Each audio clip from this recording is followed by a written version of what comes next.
තනි මහලේ ගොඩනැගිල්ලක් තමයි එතුමා රජකම් කරන්න භාවිතා කරලා තියෙන්නේ. සියලුම දරුවන්ගේ ප්‍රශ්නයක් අහනවා උත්තරේ ඕනවට පොකුණට ගිහිල්ලා මට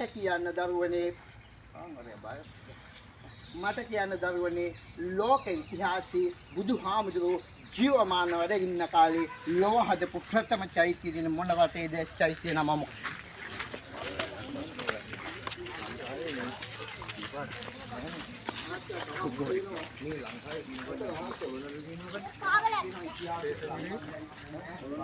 දරුවනේ මේ කියන්නේ රජතුමා කෑම කාපු ස්ථානේ. භික්ෂුන් වහන්සේලා හාමුදුරුවෝ දානේ වළඳන ස්ථානයේ කියන පෙරේ නම තමයි නැත්නම් දානශාලාව. ඒකට රජවරු කෑම කන ස්ථානයේ කියන පෙරේ නම භෝජනාගාරය.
right.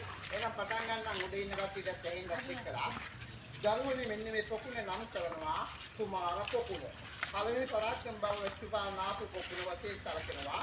ඒක නිසා තමයි අතුරුම ජගත් දෙපැත්තේ සිංහ රූප දෙකක් දක්ින්න ලැබෙන්නේ.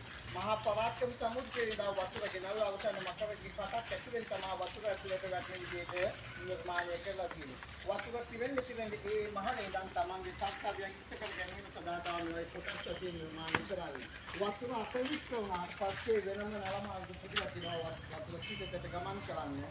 රජතුමා භාවිතා කරපු ගොඩනැගිල්ල නිසා තමයි දෙවියන් මොලක් මැද නිර්මාණය කරන්නේ. දරුවනේ නාල ඇඳුම් මාරු කරගත්ත ගොඩනැගිල්ලක් තමයි මේ දකින්න ලැබෙන්නේ. මේ ගොඩනැගිල්ලේ කියන පැවැයි නම තමයි සාවිත්‍රි නන්දපේ. මම ওই දරුවන්ගෙන් එවුවා ලෝකයේ තියෙන එකම චෛත්‍ය දිනේ ලංකාවේ චෛත්‍ය නම් මොකද්ද කියලා දන්න දරුවෙක් ඉන්නවද? ලෝකයේ ප්‍රථම චෛත්‍ය පියන්නේ ලංකාවේ තිරුකුණාමල දිස්ත්‍රික්කයේ නමින් ගිරි හඬු සෑය තමා බුදුහාමුදුරුවෝ ජීවමාන වැඩ ඉන්න කාලේ ලෝකේ හදපු පළවෙනි චෛත්‍ය.